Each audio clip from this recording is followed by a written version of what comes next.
Coming our way next is Who's Who. The well-recognized host here is Mr. Sonny Segal.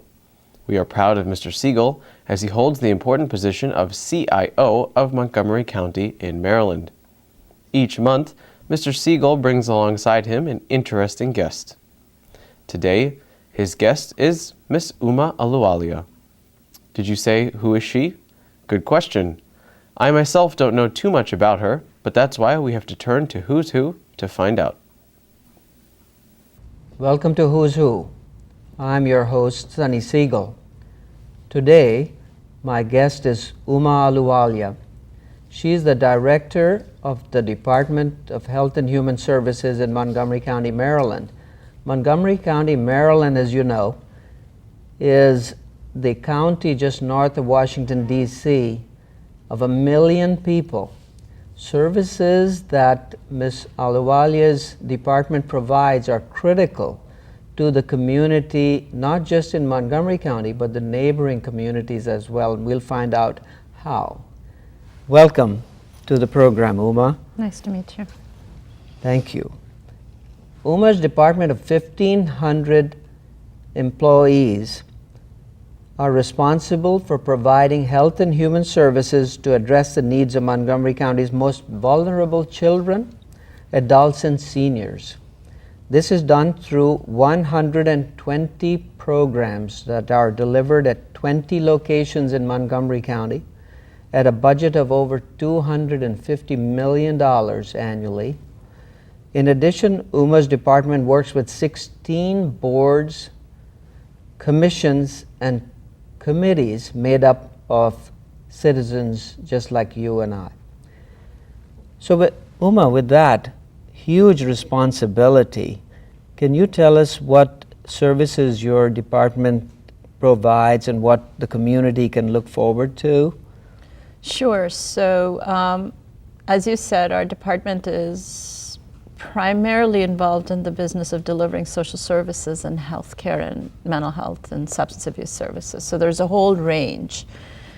We have services for seniors over the age of 50 and on, for persons with disabilities, for people who use mental health or substance abuse services, people experiencing domestic violence, programs for children, youth, and families, including child welfare services, income support, meaning food support or temporary cash assistance to tide them over.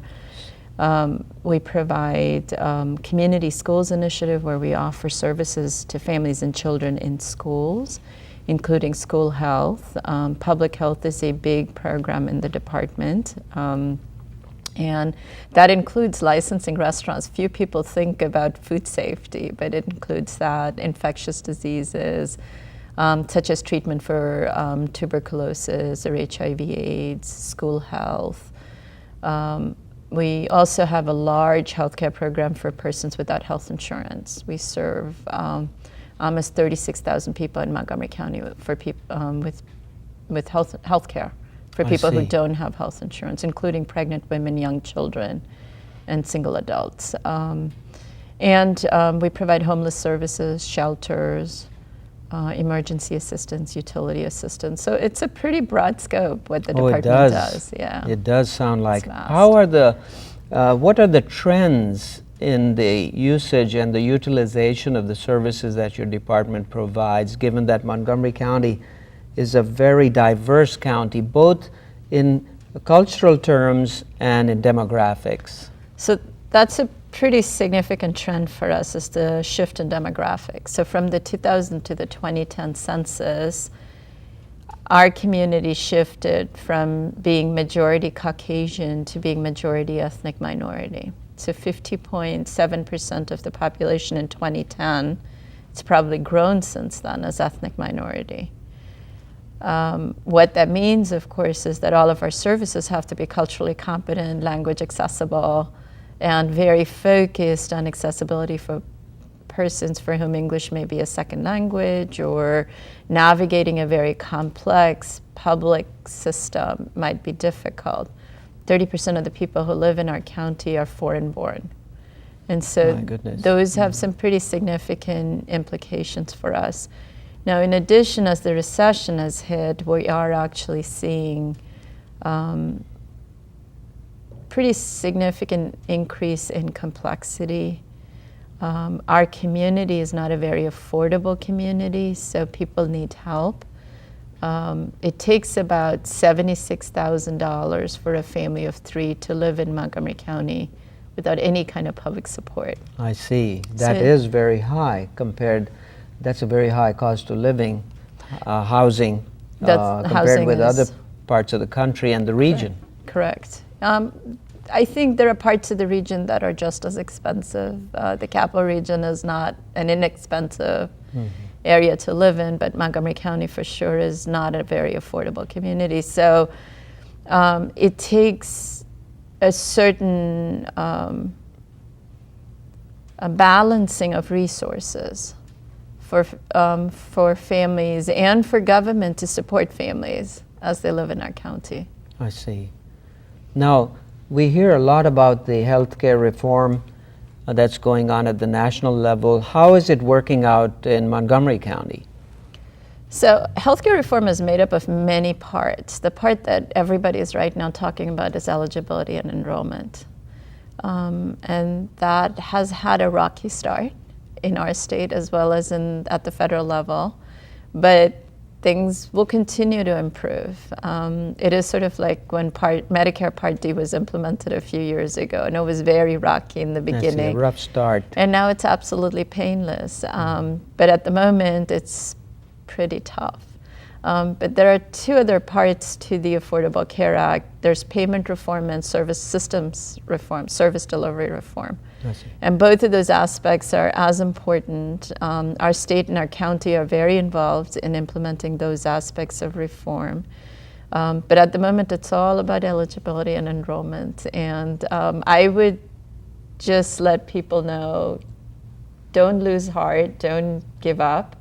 You have to keep coming back. It'll take a little time, but we'll get everybody enrolled. It's really important that we make sure that everybody who's eligible for expanded health care gets expanded health care. That's good to know. That's very good to know, Ma. Thank you for sharing that with us. We should not lose heart. That's right. Yes, things will get better. They will get better. Now, there are many young people in our community of Indian origin or South Asian origin who choose to serve in social services.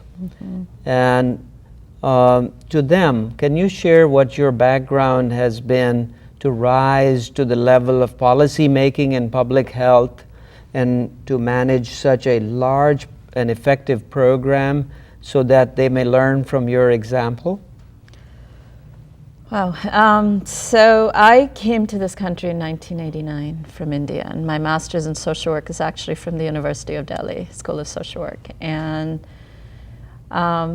when I came here, I had to first off get my degree validated and take the licensing exam. You cannot practice social work, at least in the Washington metro area, at least in Maryland and or the District of Columbia, without a license to practice social work. And so in those days, it was a different immigration environment, and I did get a work permit to do what I needed to do. And I had an interesting journey. I did a few years in the nonprofit sector and in the for-profit sector. I worked with persons with developmental disabilities, then went on to work with people who had mental health and substance abuse issues, and then ended up in a long-term care or nursing home facility and decided I wanted to go back to school. And so I did. I went to George Washington and got a postmaster's in health administration.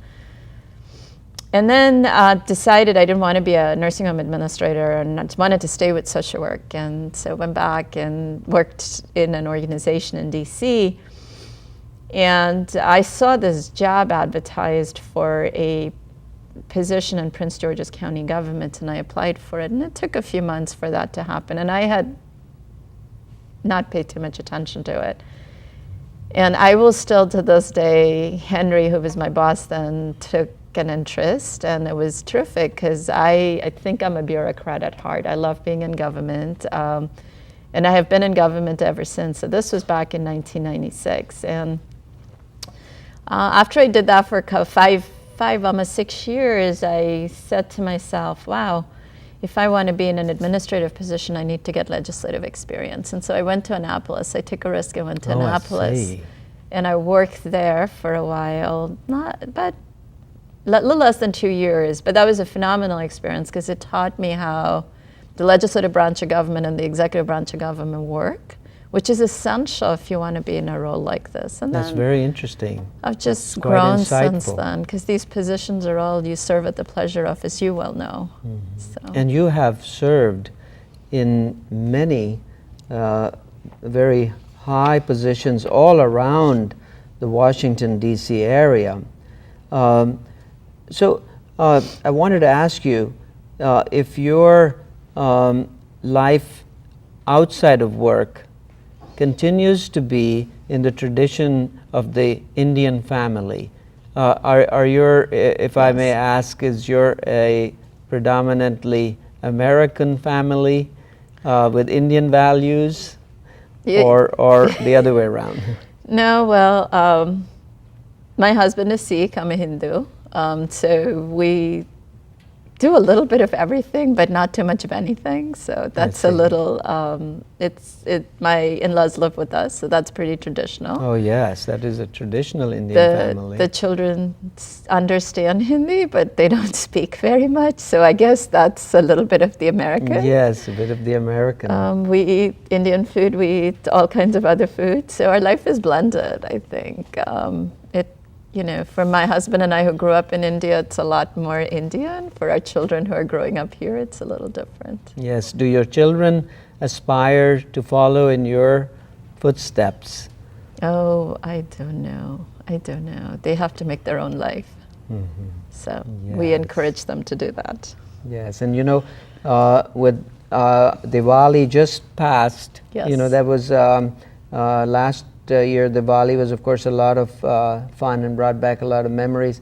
And now, going forward, coming up is a very important event in Indian history. Correct. With our Republic Day. Would you like to say some thoughts to our viewers about Republic Day and your memories of it?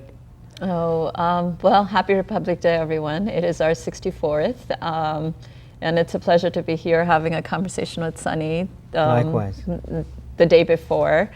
My earliest memory is actually going to Beating the Retreat when I was 7 years old. And it was just such an amazing experience. And I would encourage anybody who's able to be in India at that time to take advantage of that. So display. Thank you. Thank you for that. And I want to remind our viewers that another important event is coming up, of course, and that's Valentine's Day. I want to wish you a wonderful Republic Day and a happy Valentine's Day. This is Sonny Segal, your host of Who is Who from the Capitol Forum, signing off for now, and hope to see you again next month at the same place and the same time.